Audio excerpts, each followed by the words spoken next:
that we have a very bold and vibrant president in Joe Biden. But a majority of Americans, a majority of Democrats, according to our new poll, say they don't want President Biden to run again. What do you say to them? I mean, George, I think that age is more than a chronological fact, to be very frank with you. It's about thinking about whether we have in our leader, which we do in Joe Biden, somebody who is bold. I mean, think about it. And in Joe Biden, we have a president who is probably one of the boldest and strongest American presidents we have had in his response to the needs of the American people. But he is an extraordinary leader, and I wish that people could see what I see, because there's only one person who sits behind that resolute desk.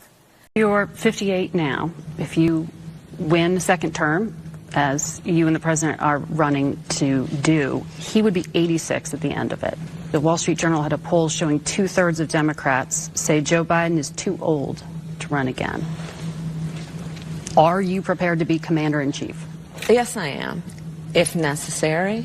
But Joe Biden is going to be fine. And let me tell you something. I work with Joe Biden every day. The work that under Joe Biden's leadership our administration has accomplished is transformative. Two very prominent Washington Post articles today talking about President Biden's age, and that's a big concern among the young voters. And in growing poll numbers, that's a big concern. Are people right to be concerned about his age at this point? Well, let me just say this. When I talk to these young voters, what they want is a leader who is in touch with the problems of today and has a vision for what we can do today and in the future to deal with it. President Biden is the first president to take on in any substantial way the issue of the climate crisis. I'm not going to engage in that hypothetical because Joe Biden is very much alive and running for re-election. First of all, I would say that age is more than a chronological fact. I spent a whole lot of time with our president, be it in the Oval Office or the Situation Room and in other places. And I can tell you, as I just mentioned, not only is he absolutely authoritative in rooms around the globe, but in the Oval Office, meeting with members of Congress, meeting with leaders in industry, meeting with community leaders, I will tell you that he is in front of, often, everyone in the room in terms of thinking about how we can resolve issues, negotiate in a way that is about concession where necessary, but for the sake of accomplishment and actual work. Let me ask you in a more complicated way. I think there's a lot of people would say she can't say anything else. She couldn't tell if there was a problem. I'm not lying. If there I'm telling you a fact. But if there ever is a problem, yeah. Do you think that you could go tell the American public? Do you think in your role that you're in a position to do that? Of course, if necessary, but there's no need for that. There is a political argument that is being made that is not based on substance. And you're asking me to hypothesize around what are my duties to the American people as Vice President of the United States that are based on ethics and morals and the law. I will always follow those rules. But I am suggesting to you that it is important we not be seduced into one of the only arguments that that side of the aisle has right now on this issue in a way that is intended to distract from the accomplishments. You obviously can't change the president's age. So what is your plan to try and change this perception?